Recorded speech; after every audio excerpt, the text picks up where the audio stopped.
नमस्कार। आप सभी का स्वागत है आपके अपने YouTube चैनल भक्ति कथा ऑफिशियल पर। माँ आदिशक्ति की आराधना के लिए वर्ष में 4 नवरात्रियाँ आती हैं, लेकिन इनमें से 2 नवरात्रि ऐसी होती हैं जिनका उल्लेख शास्त्रों में गुप्त रूप से किया गया है। गुप्त नवरात्रि वह समय होता है जब साधक बाहरी दिखावे से दूर रहकर अपने अंतर्मन, चेतना और आत्मिक शक्ति को जागृत करता है। यह नवरात्रि तंत्र साधना, महाविद्या उपासना, गूढ़ मंत्र और सिद्धियों के लिए अत्यंत शुभ मानी जाती है। इसी गुप्त नवरात्रि के 9वें दिन हम उपासना करते हैं नवमी महाविद्या माँ मातंगी की। महाविद्या केवल देवी नहीं, वे चेतना के 10 स्तर हैं। हर महाविद्या मनुष्य के भीतर छिपी एक विशेष शक्ति को जागृत करती है। जहाँ काली समय को तोड़ती है, तारा ज्ञान देती है, त्रिपुर सुंदरी सौंदर्य को संतुलन देती है, वहीं माँ मातंगी वाणी, अभिव्यक्ति और चेतना की स्वतंत्रता की देवी है। माँ मातंगी का स्वरूप जानबूझकर परंपराओं से अलग रखा गया है। उनका रंग श्याम या हरा है, जो यह दर्शाता है कि वे प्रकृति और मूल चेतना से जुड़ी हैं। वे सिंहासन पर नहीं, बल्कि कई कथाओं में वनों, सीमाओं और समाज के किनारे दिखाई देती हैं। इसका अर्थ है माँ मातंगी उन स्थानों में निवास करती हैं जहाँ सामान्य लोग ईश्वर को खोजना भूल जाते हैं। एक बार देवताओं और ऋषियों ने माँ त्रिपुरा सुंदरी से प्रश्न किया, हे महाशक्ति, ऐसी कौन सी शक्ति है जो मनुष्य की वाणी को मंत्र बना दे? तब माँ त्रिपुरा सुंदरी ध्यानस्थ हुई, उनकी वाणी से एक नई शक्ति प्रकट हुई। यही शक्ति माँ मातंगी थी। इसलिए कहा जाता है मातंगी वाणी की आत्मा है। जहाँ शब्द होते हैं वहाँ मातंगी होती हैं। एक बार देवताओं ने देखा कि माँ मातंगी ऐसा भोग स्वीकार कर रही है जो शास्त्रों में निषिद्ध माना जाता है। देवताओं को भ्रम हुआ। तब माँ मातंगी ने कहा, जो तुम त्यागते हो वही मैं स्वीकार करती हूँ, क्योंकि ईश्वर के लिए कुछ भी अपवित्र नहीं। ये कथा हमें सिखाती है कि ईश्वर मानव निर्मित नियमों से परे है। माँ मातंगी अहंकार को तोड़ने वाली महाविद्या है। एक बार एक साधक वर्षों तक मंत्र जप करता रहा, लेकिन उसे कोई फल नहीं मिला।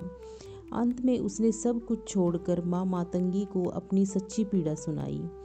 माँ ने कहा, मंत्र नहीं, भाव चाहिए। साधक ने नियम छोड़ दिए, अहंकार छोड़ा और प्रेम से साधना की। तभी उसकी वाणी में मंत्र बस गया। शास्त्रों में कहा गया है, सरस्वती वैदिक ज्ञान की देवी है और मातंगी तांत्रिक ज्ञान की।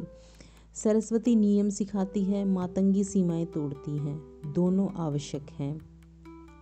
इस दिन साधक मौन साधना करता है, वाणी को संयमित रखता है, मंत्र जप करता है, क्योंकि माँ मातंगी शब्दों में निवास करती है।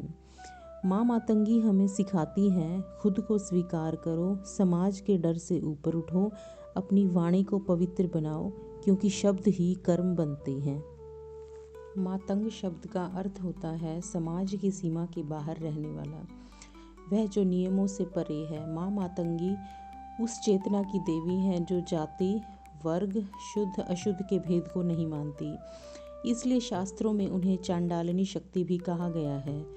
लेकिन यह शब्द अपमान नहीं, बल्कि अहंकार विनाश का प्रतीक है। माँ मातंगी केवल देवी नहीं, वे शब्द की चेतना है।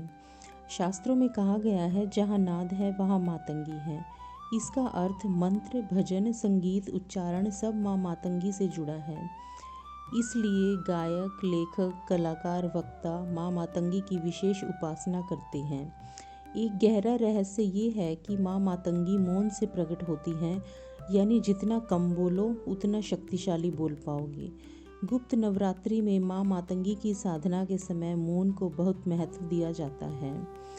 हरा रंग प्रकृति, विकास और जीवन, और श्याम रंग रहस्य, गहराई और अनंत। माँ मातंगी का रंग बताता है कि वे जीवन की मूल ऊर्जा हैं, जो जंगल, सीमाएं और अज्ञान में बसती हैं।